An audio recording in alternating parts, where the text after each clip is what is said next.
Qual você acha que é a raiz ali do início disso? De um cara que... O que ele sentiria de um cara que é um pastor íntegro, que é um profeta íntegro, mas de repente ele se vê perdido? Boa. Onde começa? Então, quando a gente vê os ensinos de falsos profetas, você vai ver Jesus falando isso, Paulo vai falando isso, mas tem dois caras que falaram assim de maneira muito incisiva. Um foi Judas. A carta de Judas é só sobre isso, sobre falsos profetas. E alguns eruditos afirmam que Judas era irmão de Jesus.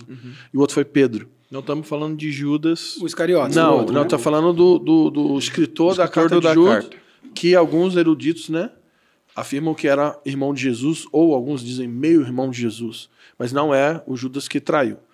Ele, na verdade, nem era um dos apóstolos, E o outro é Pedro. Na sua carta também ele fala sobre falsos profetas. E sempre você vai ver, quando fala de falsos profetas na Bíblia, você vai ver sempre citando um cara, que é Balaão.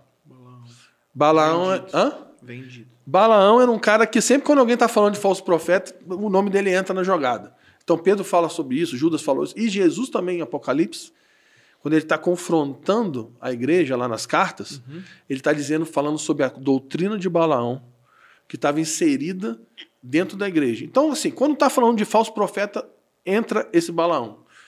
E aí, é um pouco complicado. Da outra vez que eu vim aqui, acho que a gente chegou a tocar nesse assunto, mas isso me assusta, porque se Balaão é um falso profeta, então algumas coisas são complicadas. Porque são padrão dentro desse comportamento. E por que é complicado? Porque quando você fala em falso profeta dentro do contexto da igreja, a primeira coisa que vem na cabeça da pessoa é alguém que erra a profecia.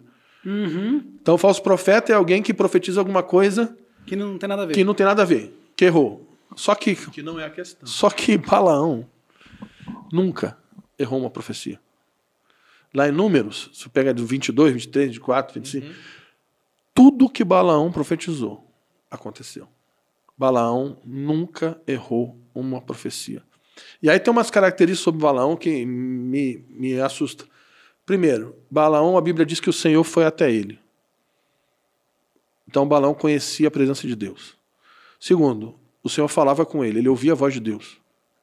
Terceiro, Balaão diz assim, eu sou alguém de olhos abertos. Ele era um homem que tinha olhos abertos para o invisível. Ele via anjo, visão espiritual, via o mundo invisível, se relacionava com Deus, ouvia a voz de Deus. A Bíblia também diz que Deus colocava palavras na boca de Balaão.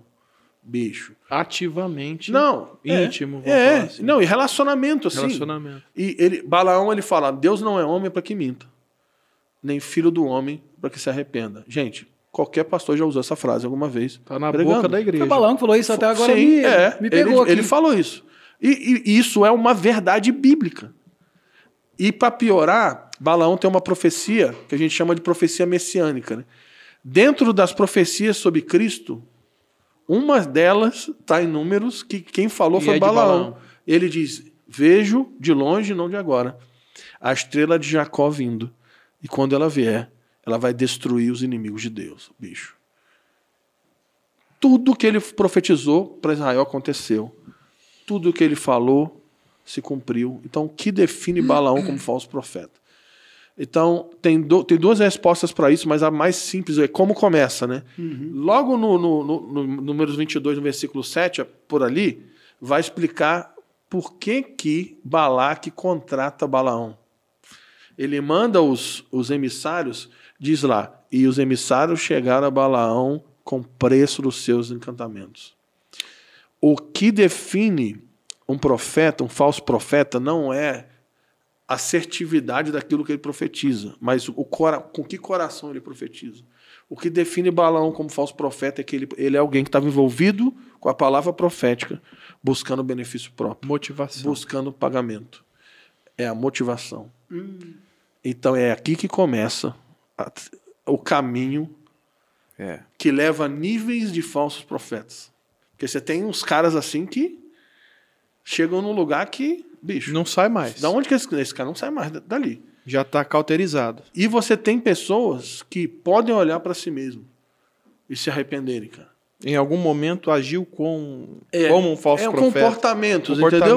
Não é que Não é que a gente está dizendo que o cara é um falso profeta, mas existem comportamentos que, cara, se você não se arrepender, você vai chegar lá. Então, por exemplo, vamos lá. Coríntios 14, Paulo está dizendo assim, busque os dons, principalmente o dom da profecia.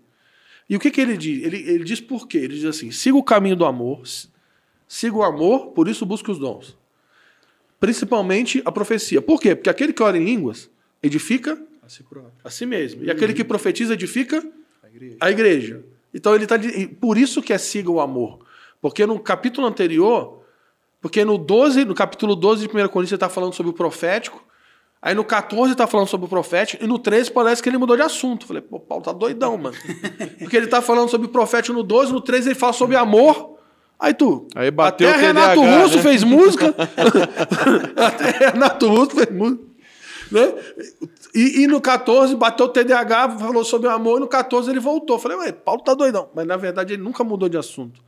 Porque o que ele está ensinando é o caminho para o verdadeiro serviço na obra de Deus é o amor. Por quê? Porque o amor não busca os seus próprios interesses. Fundamento do coração. Então, o que faz Balaão entrar nesse caminho?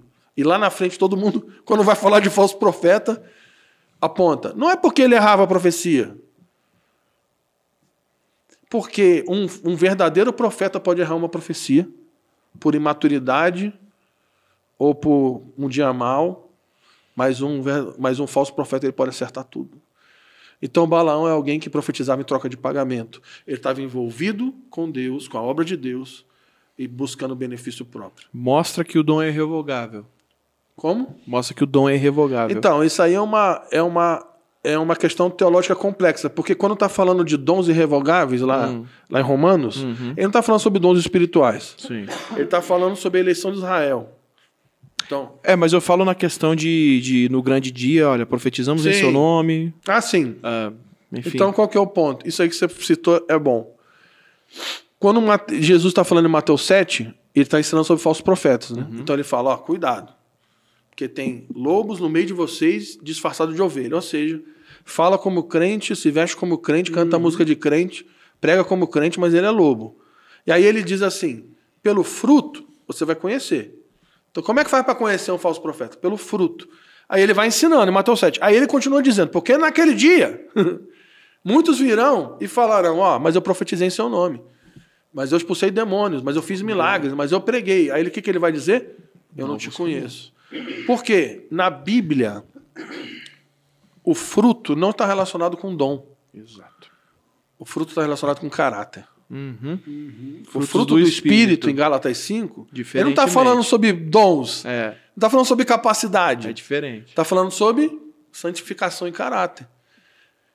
Então, quando Jesus está falando, como você reconhece um verdadeiro profeta? Vamos tirar a palavra profeta. Como você reconhece um verdadeiro líder na igreja e um falso líder? Não é olhando se ele prega bem, se ele tem Os resultados dele. se ele tem uma boa oratória, se ele tem uma grande igreja, se ele tem muitos discípulos, se ele tem muitos seguidores. Não é olhando para suas capacidades, é olhando para o seu coração. Olhando para a sua vida, como ele cria filhos, como ele lida com finanças, como é o casamento dele. É o caráter como ele lida com a igreja, pessoas. Isso, como ele lida com relacionamentos. Como ele pastoreia. Porque o cara pode ser o cara mais violento na pregação, mas ninguém tem acesso à vida dele, o cara não se relaciona com ninguém. O cara é soberbo, altivo e arrogante, e a gente engole o cara no púlpito por causa dos seus dons. Mas a gente não mede por causa do caráter. E a grande verdade é que hoje, o cara de bom caráter, o servo, aquele que quer servir, a gente coloca ele para cuidar do carro na entrada da igreja. Não que isso seja ruim, mas é por quê? Porque para um cara ficar na porta da igreja cuidando do carro, o cara tem que querer muito servir. O cara de caráter, que quer servir, a gente bota para cuidar. E o cara que tem dons, a gente bota para pregar. E a gente nunca... Sem medir o caráter. Então, o coração é o caminho. Só que aí, qual que é o ponto? Aí, voltando para Balaão, né? Balaão profetizava em troca de pagamento. Quando você vê Jesus, é interessante Jesus é batizado e a Bíblia diz que o Espírito conduz Jesus para ser tentado no deserto por Satanás. Espírito Sim. legalzão, né? Maneiro. Espírito, pô, amigo. Primeira, tipo assim, acabou de ser batizado, vem o poder do Espírito. Primeira direção do Espírito no ministério Você público de precisa Jesus. ser tentado. Vamos aqui pro deserto aqui para... Vamos ver se ele tá firme. Vamos aqui pro deserto para ter um encontro com um capeta. Aí, beleza, ele tá lá com Satanás vai tentar ele, aí, beleza, aí Satanás vai tentar e fala assim, pô, transforma essa pedra em pão aí. Pô, mas tanta tentação melhor, mano. Pô, Satanás é burrão, mano. Se eu fosse Satanás, eu ia botar uma mulher pelada na frente de Jesus, mano. Pô, mas que tentação é pra essa? carne, né? Que tentação é essa? Transforma esse pedra em pão. A pergunta é, Jesus, o Deus encarnado, ele tinha poder para transformar aquela pedra em pão? Lógico que sim. Segundo, se ele fizesse isso, tinha alguma lei que impedisse ele fazer? Era pecado ele fazer? Não. Mas por que Satanás quis levar a esse lugar? Porque Jesus nunca usou o poder dele para benefício próprio. Jesus usava o poder dele para abençoar o outro. Jesus multiplicou comida para uma multidão, mas se negou a usar o poder dele Pra fazer pão pra ele. para fazer pão para ele mesmo. Forte. E aí quando você vê, a marca de um falso irmão, de um falso líder é alguém que sempre vai buscar benefício próprio em 3 áreas, né? Que isso é um clássico, todo mundo tem 300 milhões de livros falando sobre isso, que é poder, sexo e dinheiro.